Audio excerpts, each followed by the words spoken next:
tell the truth, the whole truth, and nothing but the truth in this proceeding. Thank you. You may take your seat. Thank you. Are you ready to make your statement? Yes po, Mr. Chair. You may proceed.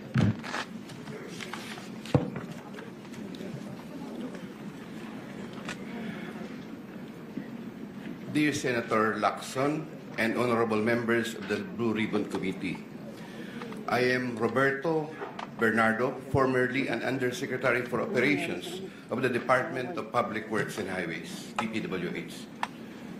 I was summoned to appear today before the Honorable Blue Ribbon Committee and required to testify in connection with its ongoing inquiry in aid of legislation into the reported anomalies in certain DPWH projects, flood control projects.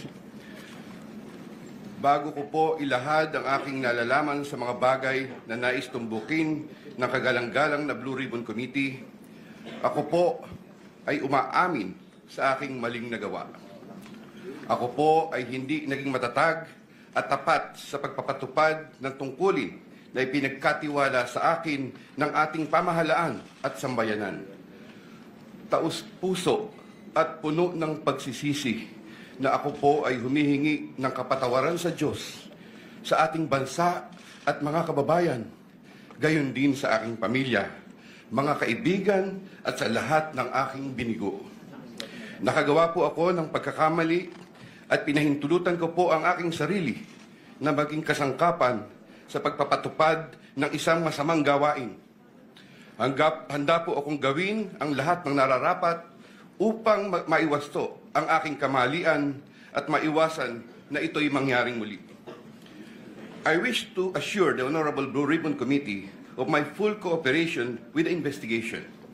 I am submitting an affidavit outlining my knowledge and of and involvement in certain events material to the subject of investigation. Moreover, I will disclose and expound on related incidents within my personal knowledge, mindful not only of the materiality of my testimony, but also of my rights, as well as fearful of what effects my disclosures will have on my family's safety and well-being. I have applied before the Department of Justice for coverage as a state witness under Republic Act No. 6981, otherwise known as Witness Protection, Security and Benefit Act. I hope the Honorable Blue Ribbon Committee will find merit in my application and favorably endorse the same to the DOJ. With the assurance of the Honorable Blue Ribbon Committee that my rights and benefits under RA 6981 shall be respected, I am prepared to submit the aforesaid affidavit to Honorable Blue Ribbon Committee and swear to and testify on the same, with the approval of the Honorable DOJ Secretary or the disclosure thereof for such purposes. The highly sensitive nature of the disclosures made in my affidavit cannot be stressed enough. These deal with involvement in irregularities of 4 senators and 1 congressman, 1 member of a constitutional commission, and 1 undersecretary, seriously undermining public trust in 2 out of 3 branches of our government and a constitutional body, thereby posing a significant threat to our national security as it may lead to political instability, which may weaken the ability of the government to function effectively. 25 of September 2025, Makati City, Metro Manila. And this, Mr. Chair, signed na po ito. Okay. May we hear from Secretary Remulla since he mentioned about his application for admission into the program? Your Honor, we will have to evaluate his statements in relation to all the other testimonies that we have gathered in the DOJ and in the Blue Ribbon Committee. The Senate President. Chairman, we would like to listen to your sworn affidavit, if you have one, or an affidavit that you will swear to complete the disclosure that you're talking about. Otherwise, those are mere general statements. please. Thank you. Yes, Mr. President, Mr. Chair, may I be allowed to read the Yes, you may proceed, Yusek Bernardo. affidavit? I, Roberto R. Bernardo, Filipino, of legal age, a resident of Malolo City, Bulacan, under oath, depose and state. In connection with the ongoing Senate Blue Ribbon Committee investigations, I intend to submit this affidavit which provides details of my knowledge about matters within my jurisdiction relating to flood control projects when I was still serving as Undersecretary for Operations of the Department of Public Works and Highways. This affidavit lays out details. Sorry, excuse me. You have your counsel now with you? Yes, sir. Yes, po, Okay, Mr. on Chair. record. Okay. This affidavit lays out details of the involvement of legislators as well as other government officials with a commitment on my part to expand these disclosures as my best recollection of facts and records may serve. Since number three, since the received an invitation to appear in these proceedings, I began collating, vetting, and consolidating all written communications, documents, tables, and matrices and lists in my possession, the retrieval of which has been difficult since I retired from public service last August 2025. With the benefit of more time and greater freedom to access files, I am confident that I can provide even more material and relevant evidence that would clarify the issues once and for all. Number 4, more importantly, I am executing and submitting this affidavit with my full and absolute consent as an integral part of my application to be admitted under the Witness Protection Program through the favorable recommendations of the Honorable Chairman of the Blue Ribbon Committee, Senator Ping Lacson, and the Honorable Senate President Tito Soto under Section 4, as well as Section 10 of Republic Act Number 6981, otherwise known as Witness Protection, Security, and Benefit Act before the Department of Justice. I attest and confirm that the names, dates, and transactions mentioned hereunder are based on my direct personal knowledge and have ample documentary support where necessary or desirable if given full opportunity to retrieve the same. Background facts. I earned my bachelor's degree in Bachelor of Science in Civil Engineering in 1984. I am a registered civil engineer by profession. In the year 1985, I began my 40-year stint in the DPWH as a laborer. I then climbed the ranks through the years as Associate Civil Engineer, Engineer 2, Engineer 3, and as Assistant District Engineer, Assistant Regional Director. I then became Assistant Regional Director, CESO 4, sometime in 2012, until my appointment as Assistant Secretary in 2016.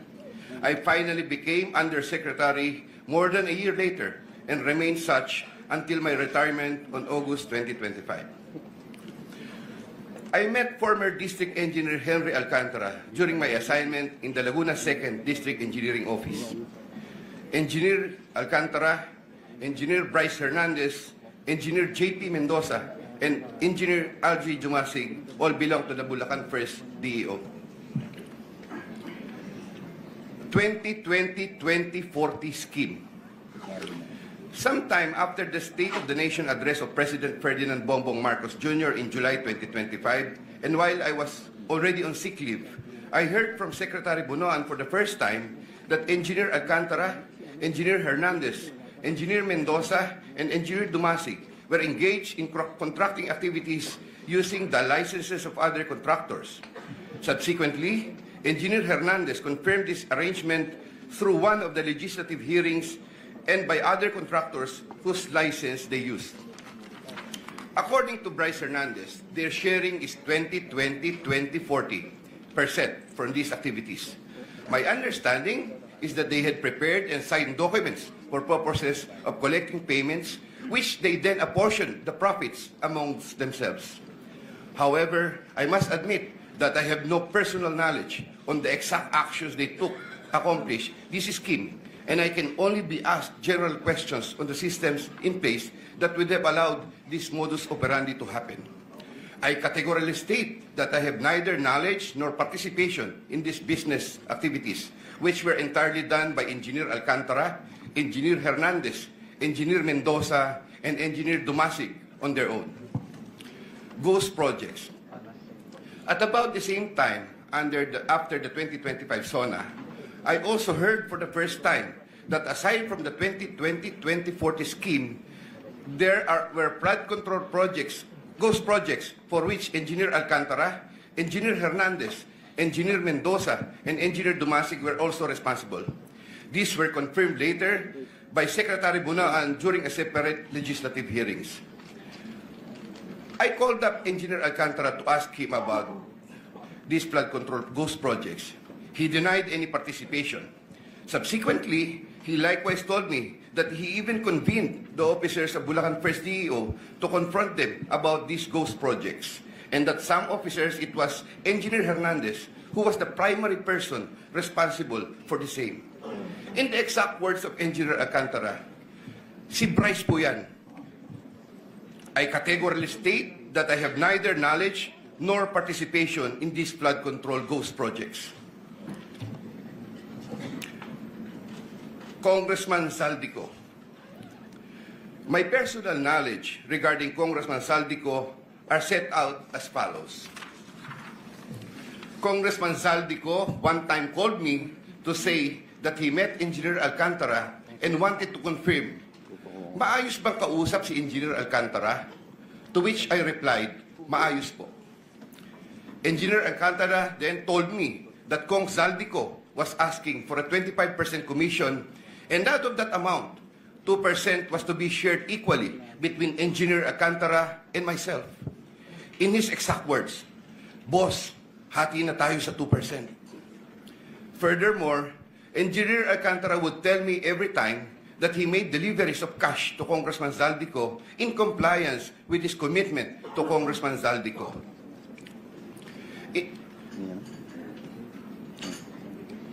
In this affidavit, I shall mention my personal knowledge regarding Senator Chis Escudero as follows. Maynard Ngu and I are close friends, and we go years back. He is also a close friend and campaign contributor of Senator Chis Escudero. Maynard Ngu asked me to submit a list of projects. I personally submitted a list of projects to Maynard Ngu, and some of the items therein pertaining to Valenzuela and Marinduque projects were subsequently included in the General Appropriations Act. A copy of the list of Valenzuela and Marinduque projects is here to attach to this affidavit as Annex A. Annex A. When I gave him the list, and in relation to the commitment, I asked him, Boss, paano to? Maynard replied, bahala ka na. I asked, Boss, okay na ba ang 20%? Maynard said, okay. After inclusion of the projects in the GAA, I delivered 20% of approximately 800 million or about 160 million to Maynard Ngu, which was meant for Senator Escudero.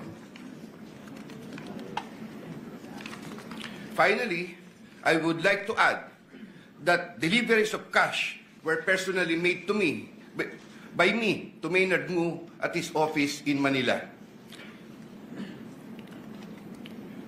I confirm that Commissioner Lipana requested that he be referred to officers of DPWH Bulacan First DEO. I referred to Engineer Bryce Hernandez. I have no personal knowledge if they were able to secure a project in Bulacan First DEO. Furthermore, and subject to possible referral to an executive session upon the approval of the Honorable Chairman, I attest to the broader systemic issues in DPWH that are widespread. My statements hereunder are based on personal knowledge and direct interactions with the personalities involved with great risk to my safety and that of my family members. I confirm the following. Yusek Traigib Olaybar of DepEd. Yusek Traigib Olaybar used to work for Senator Ramon Bong Revilla and Senator Sani Angara before his appointment as Yusek for the Department of Education. Sometime 2010, I met for the first time Yusek Olaybar, who was then working in the office of Senator Bong Revilla. Later, I learned that he transferred to the office of Senator Edgardo Angara and then later to Senator Sani Angara. Sometime 2024, Yusek Olaybar personally called me for a meeting to discuss about unprogrammed appropriations, supposedly for the office of the Executive Secretary. In the said meeting, he requested me to submit a list of projects. After the meeting, I asked Bulacan First DEO to prepare a list of projects for funding. Thereafter, Engineer Alcantara submitted a list of projects worth 2.85 billion. Here to attach as Annex B is a list of those projects. Subsequently, I submitted this list to Yusek Olaybar. Yusek Olaybar told me that the commitment is 15%. In his words, boss, 15 yan. Thereafter, the DPWH received a special allotment release order for 2.85 billion for the projects listed in Annex B. Engineer Alcantara, from time to time, would collect and deliver the agreed 50% commitment to me, which I delivered or caused to be delivered to Yusek Olaybar in Magallanes, Makati, and other places.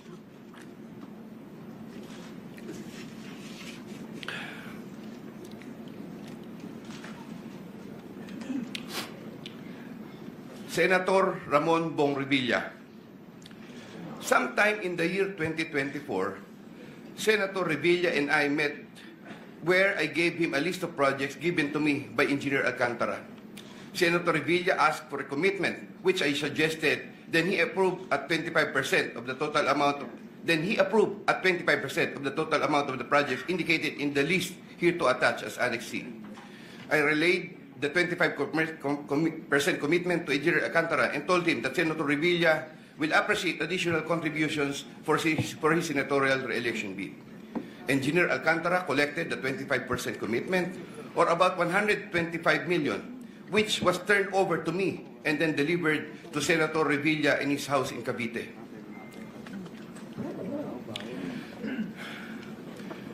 Senator Nancy Binay. Sometime in the year 2024, Carlin Villa, a staff of trusted confidant of Senator Binay, called me and asked for a commitment which was set at 15% of the total amount of the projects indicated in the list here to attach as Annex D. I relate the 15% commitment to Engineer Alcantara. Engineer Alcantara collected 15% commitment, or about 37 million, which was turned over to me and which I then delivered to Senator Binay at a house in Quezon City. Given the complexities of the transactions and personalities involved, I humbly reserve the right to submit a supplementary affidavit if warranted in the premises. I attest to the truth of the foregoing statements based on my personal knowledge and authentic records. In witness thereof, I will be affixing my signature this day of September 2025 here, Mr. Chair. Yeah. Kindly sign your affidavit in the presence of everybody.